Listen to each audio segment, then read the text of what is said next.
Funding for this edition of Remember Them with Steve Adubato and Jacqui Tricarico has been provided by the Turrell Fund, a foundation serving children. NJM Insurance Group, serving New Jersey's drivers, homeowners, and business owners for more than 100 years.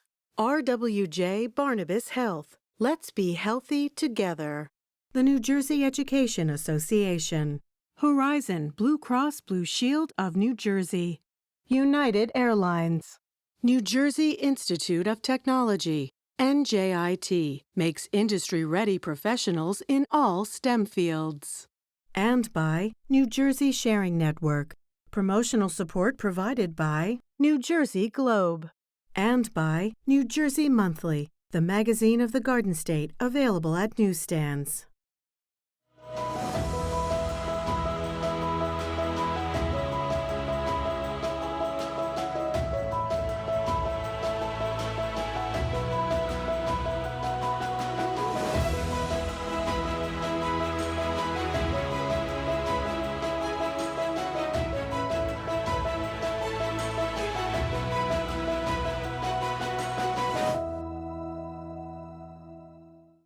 Hi, everyone. Welcome to Remember Them. Steve Adubato with my co-anchor, our executive producer, Jacqui Tricarico.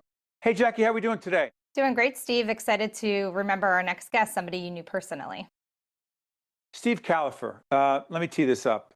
Steve Kalafer, an amazing guy, a great business professional and entrepreneur, a philanthropist. He was the person who's responsible for the Somerset Patriots minor league baseball team connected to the New York Yankees. Steve was just someone who gave back. He made a lot of money, but he gave back. He was a great business person, but he thought about others. He was also a filmmaker in his spare time. I said this to in the interview that I did with his son, Josh. I said he was a real Renaissance man. And P.S., before you even came on board, Jacqui, 15 or so years ago in our production operation, Steve was one of the early underwriters, supporters of our programming, and mentors of mine. He was awesome. He really was, Steve. And I looked back at a 2014 interview you did with Steve Kalafer. And you said it during that interview, too. You called him a Renaissance man. And he is in so many different ways. He had his hands in so many things, impacted so many people's lives here in New Jersey. And we see his legacy live on through those, like the Somerset Patriots. But philanthropy was really at the core of all of that. And it's just so nice to be able to hear from his son, as well as Michele Siekerka from the NJBIA, which Steve Kalafer was a part of that as well, just to get a more in-depth look into his life and what really drove him and all of his various passions. And I have to say, Steve, New Jersey Hall of Fame got it right in 2019, inducting him into the New Jersey Hall of Fame. And we get to see a clip from that induction ceremony video, Steve Kalafer talking directly to us about what that means to him and what that meant to him. As always, Jacqui teed it up so well. We'll be talking to Michele Siekerka from the Business and Industry Association, and also Josh Kalafer, Steve's son, who is a key part even today with some others leading the Somerset Patriots. We honor, we remember the great, the iconic Steve Kalafer.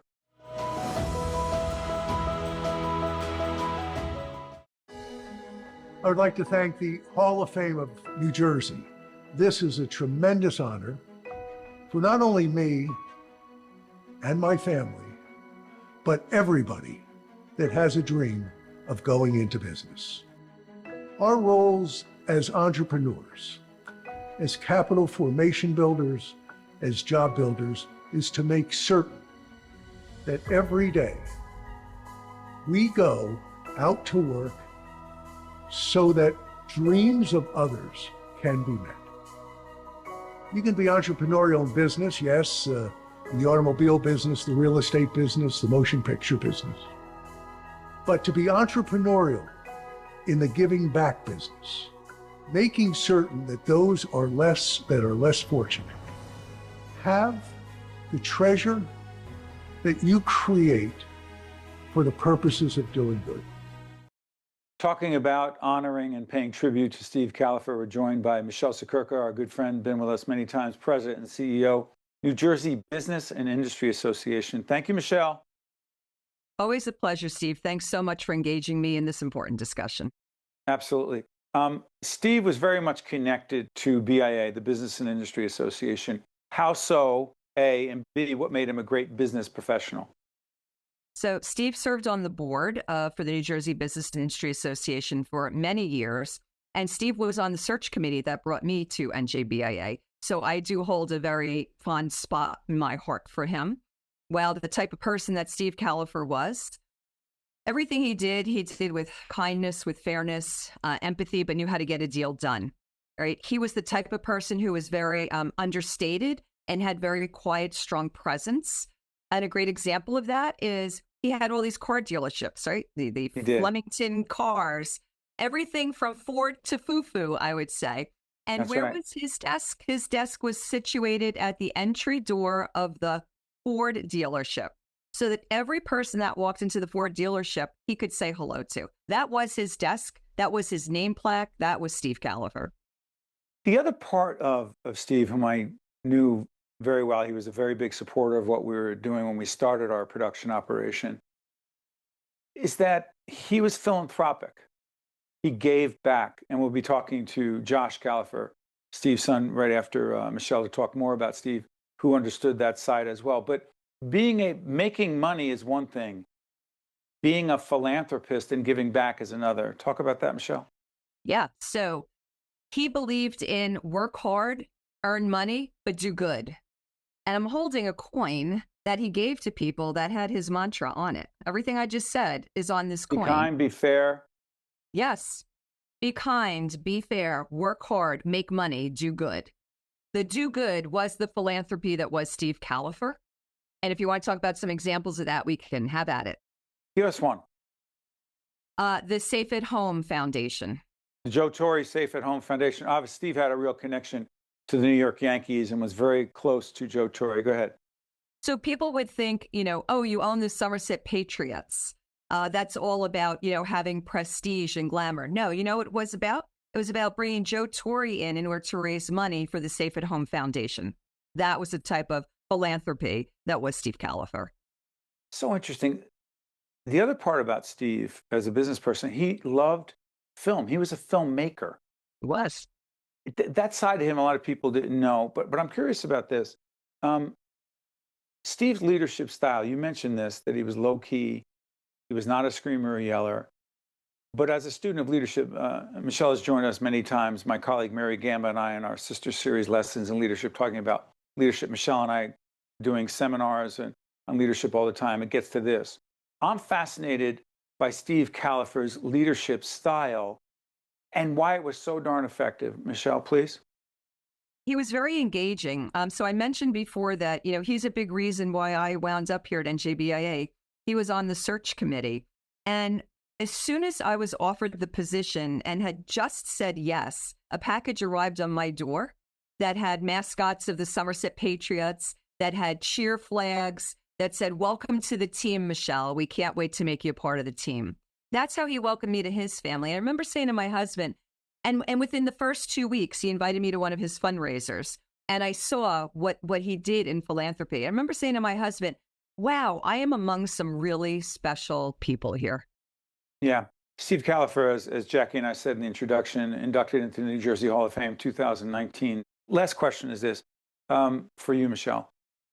Steve Kalafer should be remembered how? As a leader who, I'm going to repeat it, was fair, worked hard, realized and understood where people came from and met them where they were at. But don't get it wrong. He was a firm, hard businessman, but he just knew how to do it the right way. We continue to honor and remember and pay tribute to Steve Kalafer. Thank you, Michele. Appreciate it, my friend. Thank you so much. You guys stay with us. We'll be right back.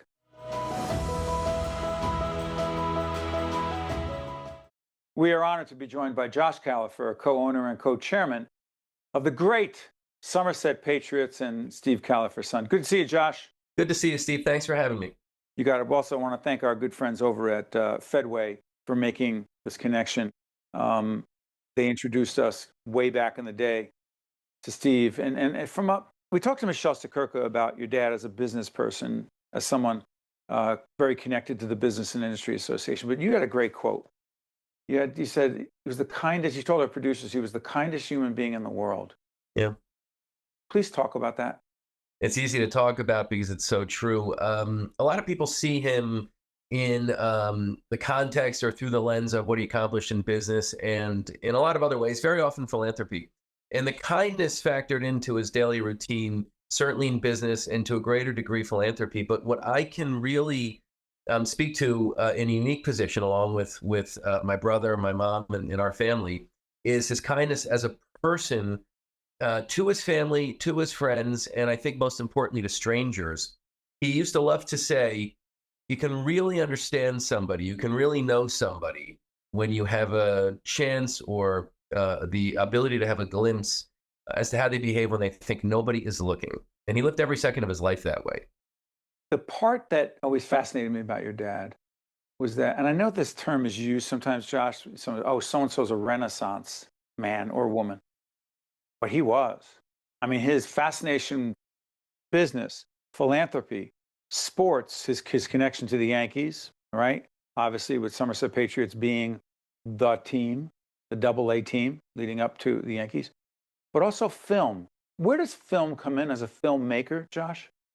I think film came in because he loved to tell stories, true stories mostly, although he made some films that were fiction over the years. But he really found his footing as a filmmaker and really hooked into a passion as a filmmaker when he started to make documentaries because he felt a responsibility and took an immense amount of joy in telling stories that he thought, usually properly, that nobody else would be willing to tell or be able to tell. And they were very often stories about people who had endured something terrible or accomplished something incredible. And they were so often stories that people might not know as well had it not been for his making a film about it. Well said. Hey, Josh, let me ask you this. Go back to, I'm going to talk about the Somerset Patriots. His vision for a minor league baseball team that has become one of the most successful minor league baseball franchises in the country. Where did that come from, Josh? That came from a dream. He loved the game all his life. He loved business all his life, and obviously had a great track record of success in business. And he just always wanted to be in the baseball business. And over the years, he certainly looked into major league ownership in various markets at various levels. And he had looked for years at minor league ownership. And I think so many things about minor league ownership appealed to him. I think probably more than anything else, the ability to bring baseball to a new community that didn't already have it was what drove him. So I think it was a combination of a love for the game, a love for an acumen with regards to business, and the idea of creating something new where it hadn't been before. There wasn't baseball here in Somerset County before, and now there is. And I do want to make very clear that that was really a partnership between our great dad and the community here in Somerset County, the elected officials, the businesses. That's right. Fans. So whenever I give him credit for bringing baseball here, which I love to do, I always want to make sure I give credit to everybody else in the community, from the fan on the street to marketing partners and sponsors, to the groups who come out, and to our great elected officials. Absolutely. How about this one? So your dad, healthcare. He was also very philanthropic, served on certain boards of certain large healthcare organizations. His interest in healthcare, Josh? Yeah, I think it goes back to his love for people. His interest in healthcare was pretty simple. It was really a way for him to help people who needed healthcare, help people who were sick, help people who were having a tough time. When he was a very young man, 6 years younger than I am now, he had his first cancer fight.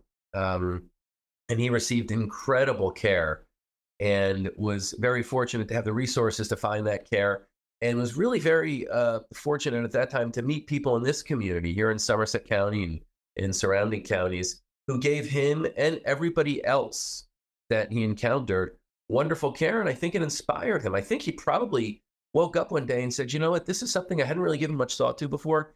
I think I can help this community in a way that, is a little different possibly than he had been before. And it was a love for the community and the institutions that treated him and served him. And that's basically a long answer to how he got involved in Robert Wood Johnson, Barnabas, Somerset, and elsewhere. You know, it's so interesting. So many people who give, who are philanthropic, their name is on a building and I don't pass judgment, nothing wrong with that. Your dad often gave anonymously. He really did. In fact, it was only at the very, very end of his life that he would allow his name to be associated with gifts. The vast majority of what he did, and I truly mean the vast, vast majority of what he did, was anonymous. And in fact, the only reason towards the end that he really decided to allow his name to be tied into things was because it actually became a circumstance of, if you put your name on it, it might inspire others to give. If he put his name on it, he realized towards the end of his life that it might inspire friends, strangers, people in the community to perhaps join him. And I do actually think that was right. And I love the way he did it, because for so long he did it without really, almost with a strict need for anonymity. And when he put his name on things, there actually was a purpose. And true to Dad, the purpose was to help other people give and to help inspire them. Josh, again, early in my career, your dad was a mentor. He contributed to what we were doing financially as well.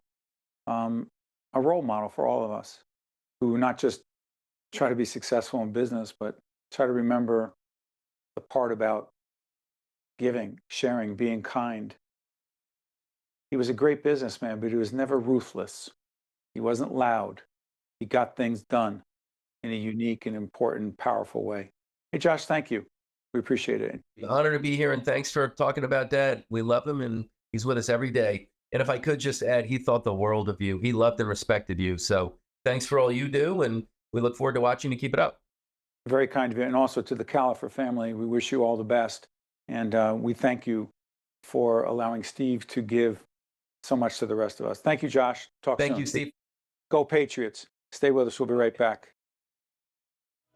To watch more Remember Them with Steve Adubato and Jacqui Tricarico, find us online and follow us on social media. We now remember Doris Duke. And Jacqui, you did a great interview with Margaret Waldock. Yeah, over at Duke Farms. And Steve, this is someone I thought we should remember on our series.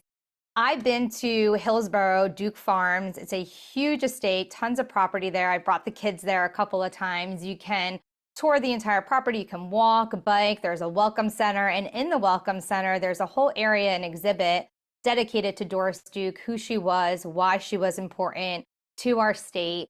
And so I thought it would be a great person to remember, someone that maybe not as well known, but deserves the attention, because she became a heiress at age 12. She inherited her father's estate and billions of dollars. And what she did with that money really speaks volumes as to what was important to her, philanthropy being one of those things.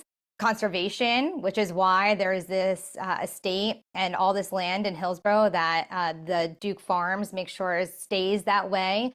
And also arts and culture. So we hear more about that from Margaret. Here's good stuff. And by the way, when Jacqui talks about the kids, she means her daughters, not just some kid in the neighborhood. Yeah. Just a philanthropist. So why does it call her in the notes? Yeah, she was a billionaire tobacco heiress. Who got that part? Philanthropist, socialite. Yeah, and I know Margaret will tell us a little bit about this, but she really was seen out with some famous folks during her time. Remember, this is the early 1900s. So yeah, she was seen out with some famous actors, singers, people like that. She was known during that time as the most wealthiest girl in the world. So that says a lot. She was in the New York. Sorry for interrupting. The New York social scene. Mm-hmm. Yep. And she traveled the world as well. She was seen traveling the world all the time, seeing all these different places and bringing those inspirations back to New Jersey. So for those of you who appreciate Jacqui's interviews, and that's everyone, this is an interview Jacqui did with Margaret Waldock talking about Doris Duke. Let's check it out.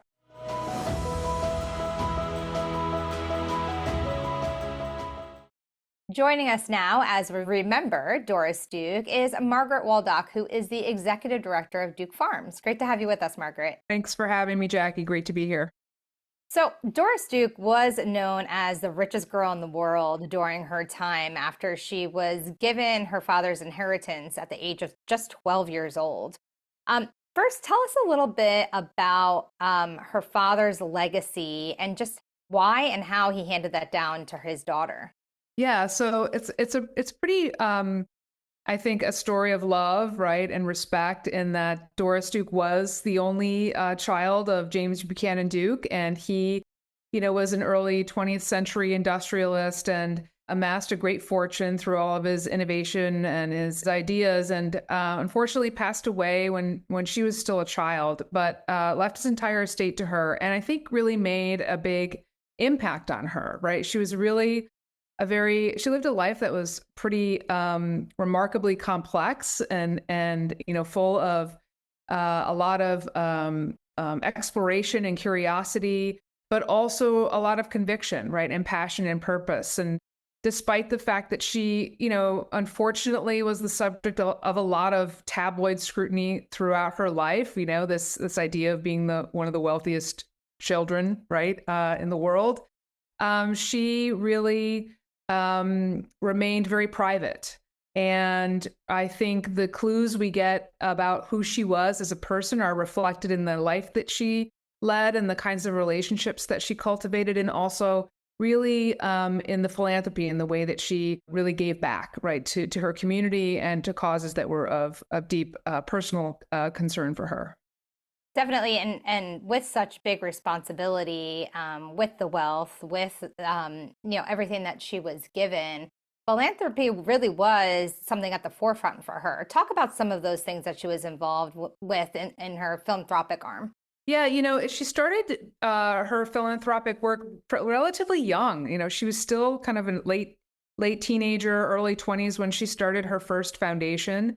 And I would describe her philanthropy as sort of deeply personal to her. I think she didn't leave behind a lot of personal perspective in the form of diaries or journals. She didn't write an autobiography.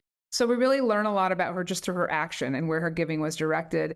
She really explored the world and got to know a lot of different cultures and people with different perspectives. I think she was very self-aware of her privilege and also the sort of great disparity between the lifestyle that she was able to live compared to others, and cultivated a lot of interest in arts and culture, which was, fairly popular in terms of philanthropic support, but also gravitated towards a lot of issues and causes that were not very mainstream and were even controversial in some ways. In the 1960s, for example, she directed a lot of charitable giving to historically Black universities and colleges at a time of the civil rights movement. She was an early supporter of jazz and modern dance at a time when those were kind of considered fringe art forms. And in the 80s, she's very well known for her early support of AIDS research, which, as we know, at the time was incredibly controversial. But I think it really shows that she was somebody who gravitated towards issues that were very vital and important, but were not getting a lot of support at the time. Well, speaking of arts and culture and conservation, let's talk about Duke Farms, because it's right in Hillsborough, New Jersey. I've been there quite a few times with my family. It's beautiful. There's a main building there where you can go in and learn a lot more of the history of Doris Duke and the family. But describe for us, for people who haven't been, what is Duke Farms? Yeah, so Duke Farms is almost 3,000 acres of farmland and natural areas and public parkland here in central New Jersey. So, this was her father's estate. James Buchanan Duke first assembled all of the land to create his gentleman's estate around the turn of the 20th century. And then, of course, she inherited it when she was in her 20s. And this is where she really cultivated her love of nature and horticulture in particular, and farming. And when she died in the 90s, she left her entire estate to charitable purposes, and made provisions for two properties that were very near and dear to her: Duke Farms here in Hillsborough, New Jersey, and then her home in Honolulu, Hawaii, which is now known as Shangri-La, Center for Islamic Art, but also global conversation. And so Duke Farms was really an important place for her, I think, because of its ties to her father. This was a place that he loved. And also, you call it her childhood playground, right? Yeah, she really was able to, you can imagine, right, this life of privilege, but also a lot of scrutiny, right? And I think this was a place where she was able to really kind of be herself, right? And explore, right? And be a little bit adventurous. And so she really, in addition to the estate that she inherited from her father, she also acquired additional farmland that she added to the property, about 300 acres. And she was an early, explorer of organic agriculture here. So this was very much about a place of rest and relaxation for her, but also that's a place that sparked her curiosity as well. Part of that curiosity, I know, was with plants and flowers, and there's a beautiful greenhouse there that you can visit while you're at Duke Farms. And I know there's this particular orchid that was really important to her. Talk about that. What is that connection? Yeah, so she loved plants, and orchids in particular were a real favorite of hers. As you can see behind me, some of the orchids that were part of her collection that we still manage and maintain here today. And early on in the 60s, her orchid growers on staff developed a special orchid, a hybrid called the Phalaenopsis Doris, which was a hybrid that really opened up the door for commercial production of the Phalaenopsis orchids. So many of the orchids that you buy commercially today in places like, Home Depot and Lowe's, Phalaenopsis orchids have genetic ties to the Phalaenopsis orchid that was developed here by her growers. So she really made a big impact on commercial orchid production. And today we maintain a collection of over 1,000 distinct orchid taxa in our orchid greenhouse. We call it an orchid range, many of which come from her original collection. And it's a place that the public can come and enjoy all the beautiful variety of orchids that we have. Such a unique life, so many passions that she had. What do you think, though, Doris Duke would want to be most remembered for? I really think that she was really a remarkable woman in the way she lived her life, right? Really shaped by passion and purpose.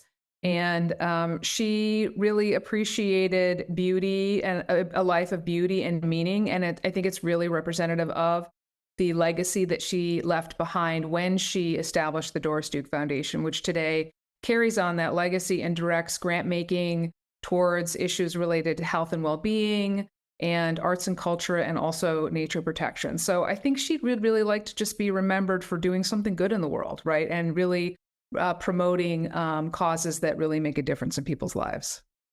Definitely. I agree with that. And for people watching, you can go and hit up Hillsborough, New Jersey, check out Duke Farms. So much to see, learn, and do there. And thank you so much, Margaret, for joining us and giving us a little bit of a taste into the life of Doris Duke. Absolutely. Thank you so much, Jacqui. Great to talk to you. You too. For Steve Adubato and myself, thanks for watching. We'll see you next time.